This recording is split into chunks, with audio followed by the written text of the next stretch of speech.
This week, administrators at the Washington County School District implemented the state's new protocol for quarantine after being exposed to COVID-19, reducing it to 7 days under certain criteria.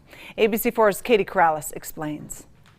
Now, administrators here at the Washington County School District say there are approximately 300 students and staff quarantined at this time, and they say they're grateful for this new policy to get students back in class more quickly.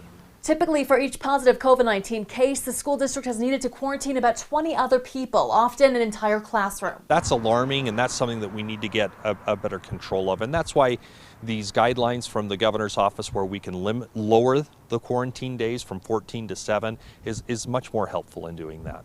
Now, the protocol states that students and staff may have their quarantine reduced from 14 days to 7 if they meet all the following criteria.